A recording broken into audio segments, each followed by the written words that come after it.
If I talk about vampires every episode, I'm just going to end up with Robert Pattinson. No one wants that. He looks like an Easter Island head with legs.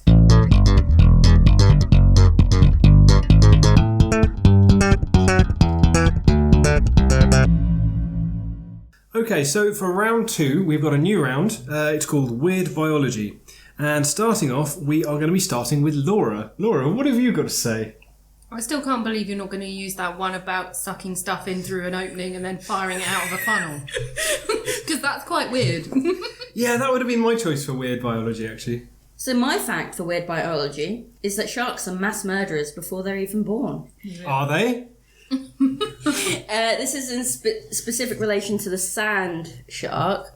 When a female sand shark is pregnant, it's essentially a battle royale / Hunger Games going on in there.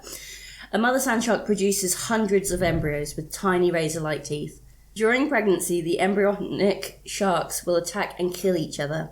After 4 months, 3 or 4 fetuses remain to engage in a final struggle again until only one remains, emerging into the world a killer of all of its brothers and sisters. Yeah, I've heard that one before, actually. How much easier would it be if people laid eggs? Easier for who? Because you could have like a babysitter before they're even born. You could have Look after the egg. You could get them scientists from Jurassic Park.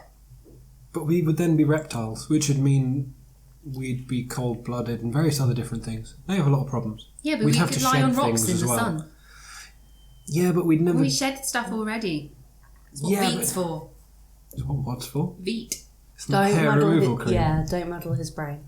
You know how ladies aren't naturally hairless? No, that's a really bad joke there. I'm not touching at all. Okay, Kath, you're up next. My weird biology fact is about corals. Deep sea corals are the oldest living animals with a skeleton in the sea. Leopathis annosa, and the Latin word annosa means long-lived, is found at depths of 1,000 to 1,600 feet throughout the Hawaiian Islands. The 3-foot coral was known to scientists but had previously been misidentified as L. glaberrima, a species from the Mediterranean Sea. After comparing more than 20 specimens to others from Hawaii, Wagner and Opresco, researchers determined it was in fact a distinct species of its own. These coral have growth rings much the same way that trees do, and studies using high-resolution radiocarbon measurements on these growth rings have proved that the species can live more than 4,000 years, with one determined to be around 4,265 years old. That's an old piece of coral. That is. And yet it only worked for 70 of those years. Oh. There was fish shaking there. You couldn't see it, but it was good. Sorry, I kind of got distracted halfway. I had a really interesting... Well, I'd say it was really interesting. I had an interesting point, and it's gone now. What if I just keep saying the word corals until it comes back? Well, did you know that the coral bleaching effect is mass spreading and it's even reaching the Florida Keys now? I did not. It's not a fun fact, it's not a funny fact or anything like that. It is something that is happening now and is devastating our oceans and coral beds. I know parrotfish eat rocks of some kind of coral and shit out white sand. Just throwing that one out there. They're making money out of it. So white sandy beaches are all parrotfish shite, yes. Ah.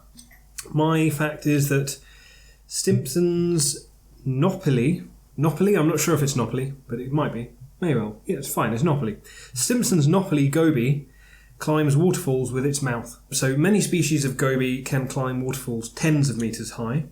For those that can't see that, that's Laura doing a goby impression, climbing a waterfall. It's actually surprisingly accurate.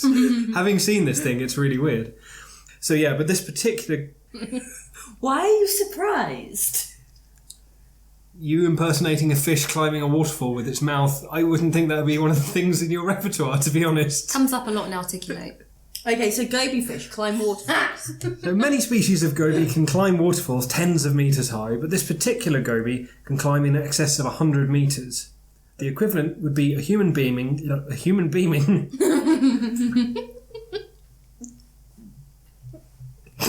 I love how you went for that instead of just smiling. In all fairness, I got that as well. Full beams, that was what I went to as well. I think we're just more smutty than you. I don't actually know. I know that. Yes. Yeah, don't. No, don't not going to open that can of worms. So yeah, The equivalent would be a human being climbing a marathon-length cliff against rushing water.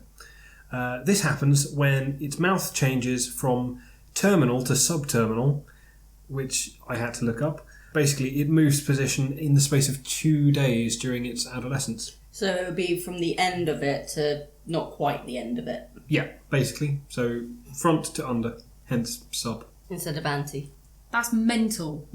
It's biology. Still mental. Yeah. Weird biology.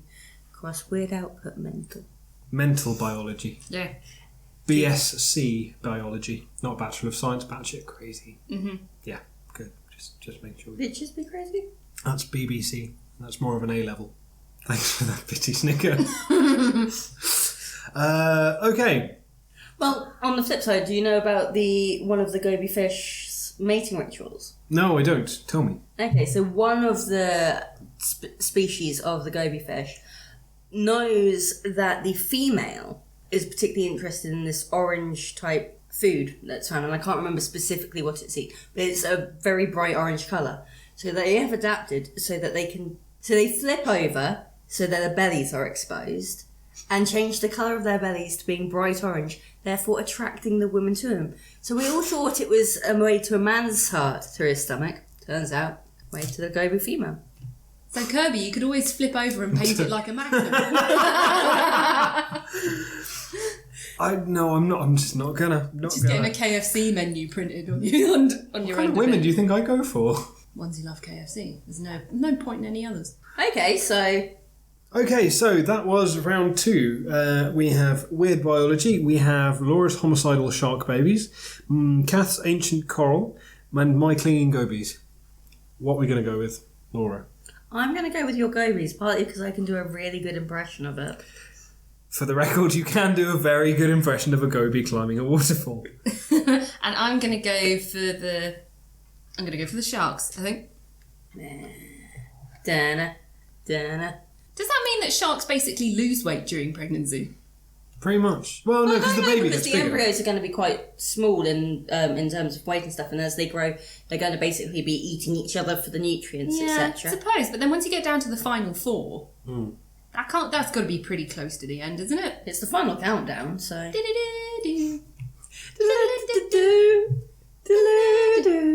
Moving on.